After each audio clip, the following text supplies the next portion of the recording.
Yeah, so my name is Brian Harper, and my work is over here. I have the ceramic work and the video, the NFT video that's up on the screen there. And just a little bit of backstory on the bunkers.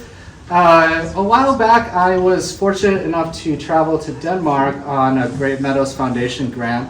And one of the things I did there was look at the bunkers that are up at the very northern tip of Denmark, outside of a little town called Skagen. And I was so struck by the way that these objects of permanence and power are just sinking and being absorbed by the earth, really just by a matter of time, water, and sand. And it really kind of hit me, and at the time I was making a different body of work. And so it kind of just sort of simmered for a little while. Then I had another experience to go to Iceland, also on a Great Meadows Foundation grant. But I saw bunkers there too, and I started thinking about it a lot more, and I really started kind of thinking about how these bunkers are sort of objects of aggression and also of defense.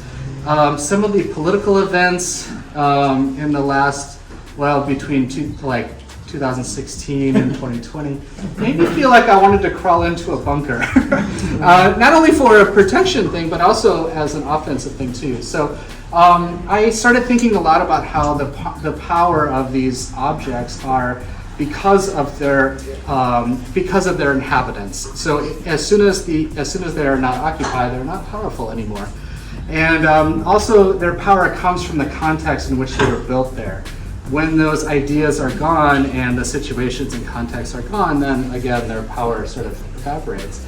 And so part of the reason why, like this one here, why these sort of small little sticks are glued together is I'm interested in making that connection of a shifting landscape and thinking about sort of shifting ideologies and how those bunkers sort of also remain powerless when those ideologies shift.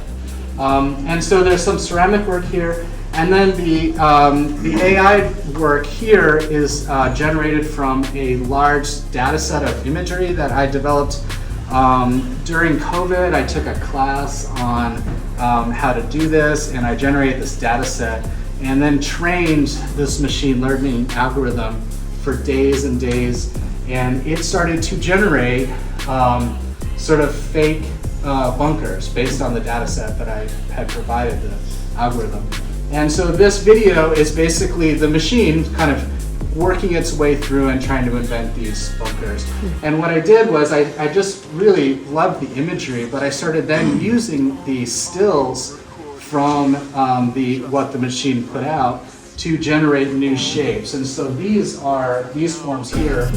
What I did is I took the inspiration from the video and I generated digital models, and then I basically made a negative copy of the digital model, printed that in 3D printing material, like plastic 3D printing, and then I press molded clay into the negative shape of the digital model that I had 3D printed. And so there's this connection there too of the AI generated work back to a media that is very, very ancient, which is clay.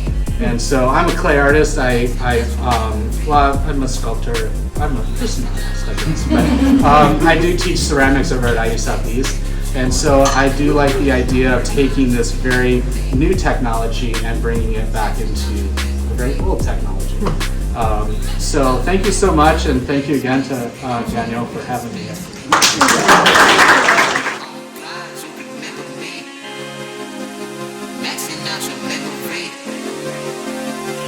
Yeah.